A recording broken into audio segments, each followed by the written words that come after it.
Menurut undang-undang secara yuridis, menurut pasal 1 butir UU nomor 39 tahun 1999, pengertian HAM adalah seperangkat hak yang melekat pada diri manusia sebagai ciptaan Tuhan Yang Maha Esa dan merupakan anugerahnya yang wajib dihormati, dijunjung tinggi, dan dilindungi oleh negara hukum, pemerintahan, dan setiap orang demi kehormatan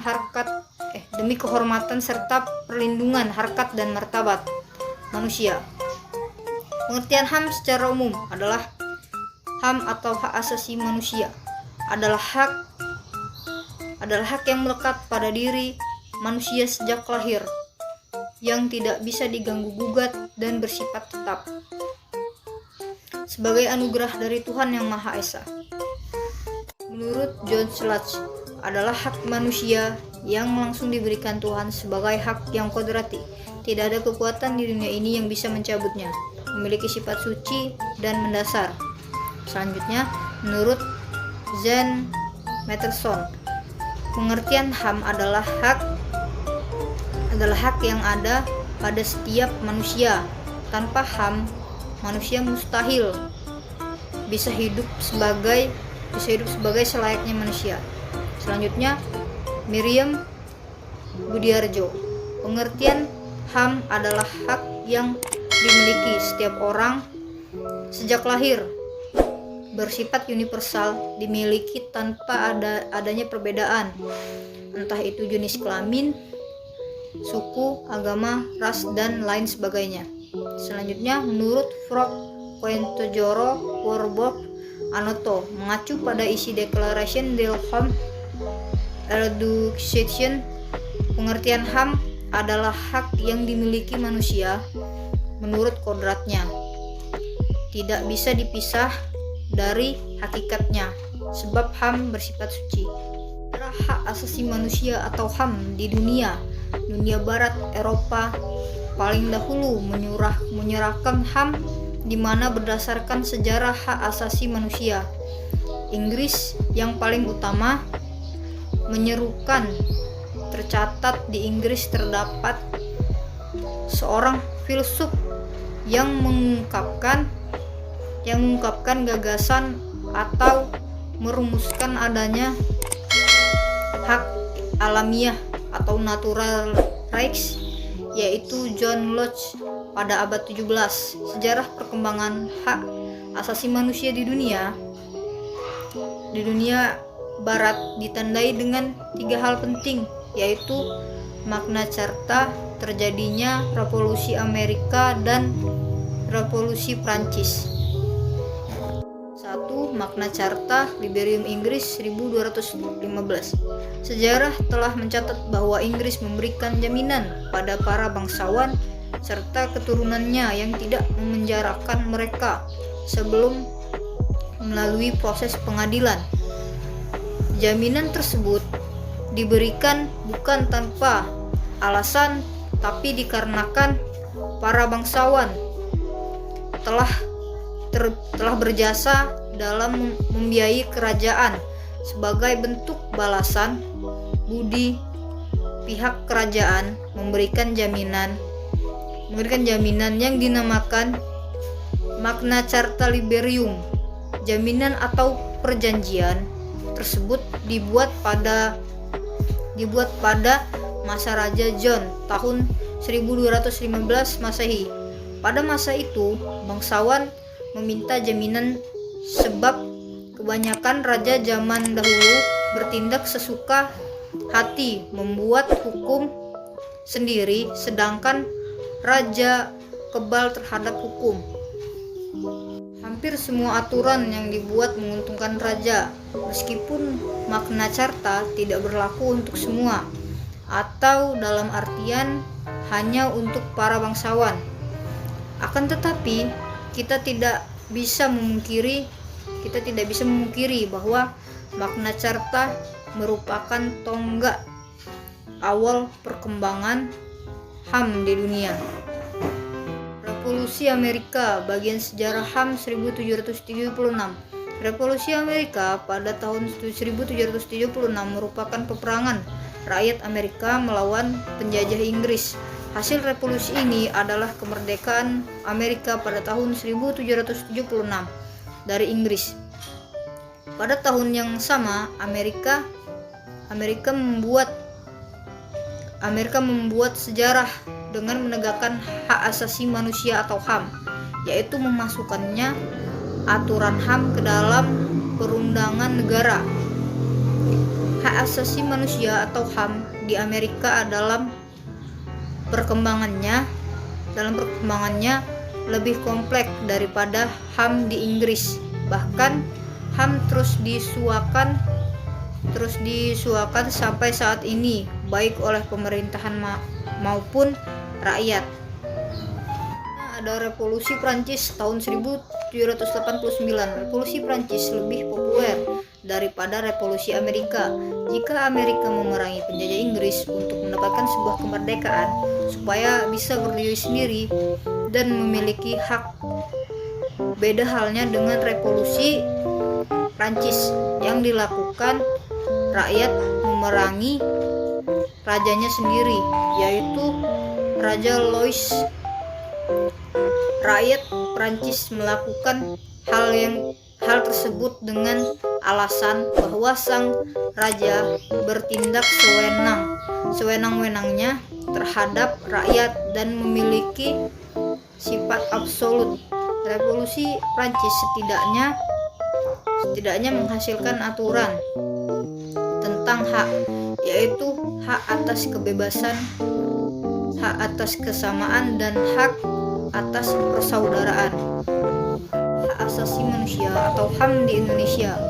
Hak asasi manusia di Indonesia dianggap sakral, diperjuangkan sepenuh jiwa, serta sangat sejalan dengan kehidupan berbangsa dan bernegara.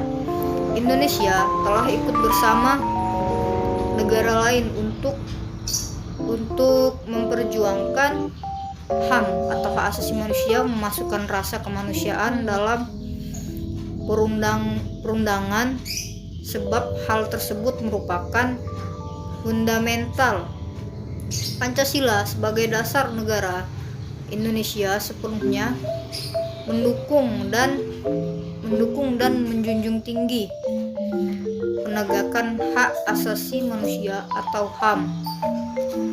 Di awal kemerdekaan Indonesia, tokoh seperti Muhammad Hatta merupakan orang yang paling vokal dalam menyuarakan HAM atau hak asasi manusia Indonesia dalam memperjuangkan haknya sebagai bangsa harus melewati beberapa fase, seperti halnya pembentukan organisasi yang didirikan tersebut mewadahi banyak orang, di mana untuk merasa sadar bersama-sama memiliki hak-hak yang harus diperjuangkan dan dicapai. Organisasi-organisasi yang dibangun memperjuangkan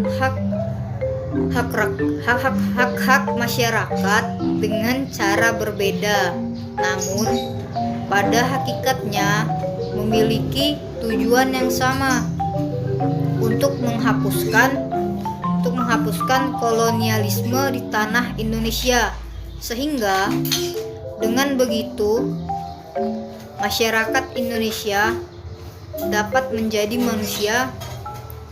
manusia yang seutuhnya, karena hak kemanusiaannya terpenuhi. Sebagai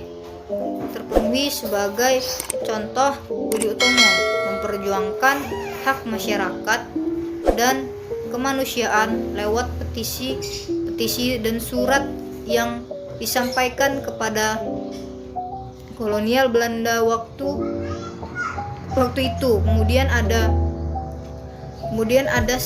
Sarekat Islam yang berusaha memperjuangkan hak-hak kemanusiaan dan menghilangkan diskriminasi.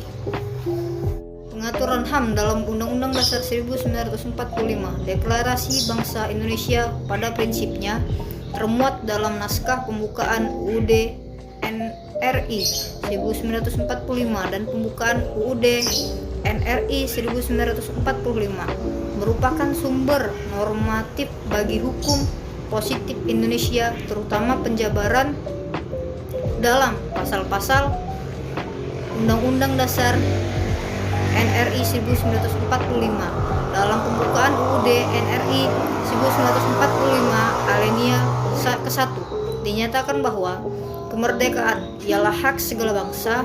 Dalam pernyataan tersebut terkandung pengakuan secara yuridis hak asasi manusia tentang kemerdekaan sebagaimana tercantum dalam pasal 1 PBB HAM. Filosofi HAM tersebut bukanlah kebebasan individualis, melainkan menempatkan manusia dalam hubungannya dengan bangsa atau makhluk sosial, sehingga HAM tidak dapat dipisahkan dengan kewajiban asas-asas manusia. Kata-kata berikutnya adalah pada alinea ketiga pembukaan UUD NKRI 1945 sebagai berikut: atas berkat rahmat Allah yang Maha Kuasa dan dengan didorong oleh keinginan yang luhur supaya berkehidupan kebangsaan yang bebas, maka rakyat Indonesia menyatakan dengan ini kemerdekaannya. UUD NKRI 1945 sebelum diubah dengan perubahan kedua pada tahun 2000 hanya memuat sedikit ketentuan yang dapat dikaitkan dengan pengertian HAM. Pasal yang biasa dinisbatkan dengan pengertian HAM yaitu pasal 27 ayat 1 dan ayat 2, pasal 28, pasal 29 ayat 2, pasal 30 ayat 1, pasal 31 ayat 1 dan pasal 34. Dari semua pasal tersebut istilah HAM tidak dijumpai, namun yang ditemukan adalah hak dan kewajiban warga negara. Meskipun UUD NKRI 1945 adalah hukum dasar tertulis yang di dalamnya memuat hak-hak dasar manusia serta kewajibannya yang bersifat dasar, pula seharusnya mengenai HAM atau hak asasi manusia dicantumkan secara tegas dalam UUD tahun 1945. Dalam UUD tahun 1945, perubahan kedua, pengaturan mengenai HAM atau hak asasi manusia tercantum dalam satu bab tersendiri, yaitu dalam bab 10A dengan 10 pasal serta 24 ayat, yaitu pasal 28A sampai dengan pasal 28J terkait jaminan HAM dan penegakan hukum untuk menjamin tegaknya HAM atau hak asasi manusia sebagai sebuah pilar negara hukum.